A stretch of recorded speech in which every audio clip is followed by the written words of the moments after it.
Hello, fourth graders. Welcome to lesson 3.5, Multiply with Regrouping. Please pause to write the lesson number and title in your notebook.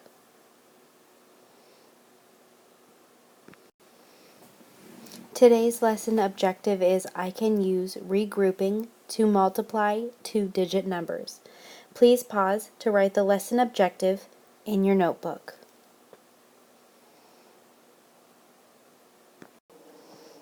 Let's begin by reading our Unlock the Problem.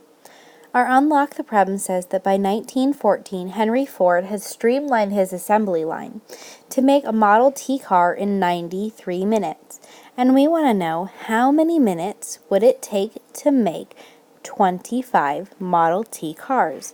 So we're going to be multiplying 93 by 25. Our first step is to estimate. I took my 93 and I rounded it to 90, and I took my 25 and I rounded it to 30.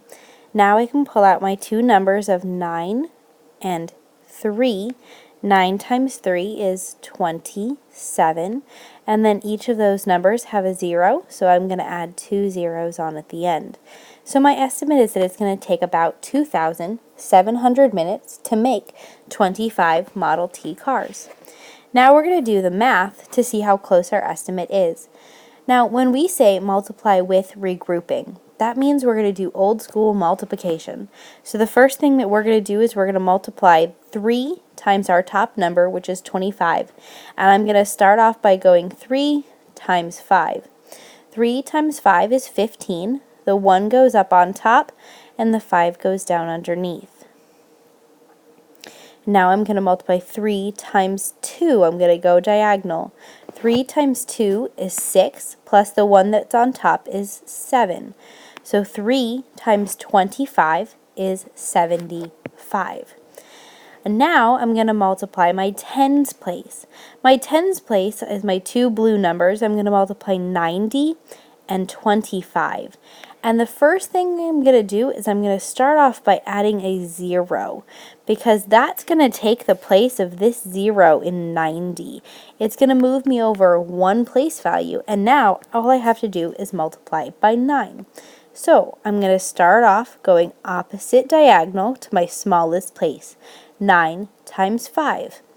9 times 5 is 45, so the 4 goes up on top and the 5 goes underneath. And then I'm going to go straight up.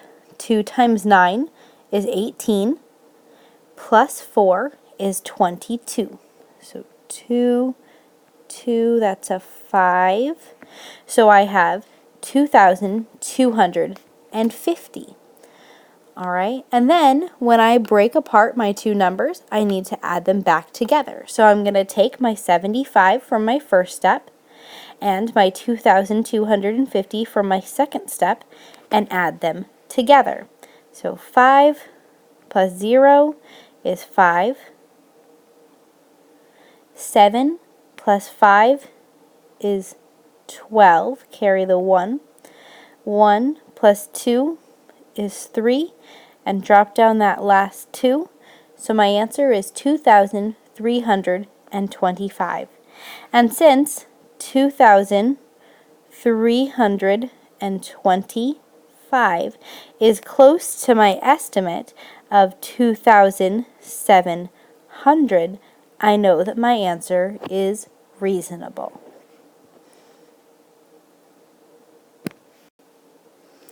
Now, all during this unit and last unit, we've talked about needing to have different ways to solve problems. So on this page, we're looking at different ways to solve two-digit multiplication and still get the same answer. It says we can use different ways to multiply and still get the correct answer. This page is comparing Sean and Patty, and they both multiplied 67 by 40, but they use different ways. So let's look at Sean's paper first. Sean is going to take 67 and 40, and it looks like he multiplied it as 60 and 40. But then he took apart the second numbers of 7 and 40. So he did is he took 67 and he broke it into 60 plus 7. And he multiplied each of those parts by 40. So if we do 6 times 4 on our first line, we get 24. And then we add our 2 zeros, so we have 2,400. And then I did 7 times 40, so 7 times 4 is 28.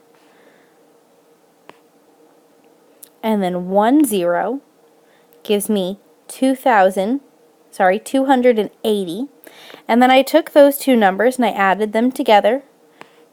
2,400 plus 280 gives me 2,680. Okay, now let's look at Patty's paper. Patty did the same problem, but she did old school multiplication. So the first thing that she did is she did 0 times 7 is 0. 0 times 6 is 0. Then I add a 0 to move over a place value. Sometimes we call that a magic 0. And then I did my second number, 4. So I did 4 times 7 is 28. So the 2 goes on top and the 8 goes underneath. Then 6 times 4 is 24. Plus 2 is 26. And then I added them together and I get 2,680.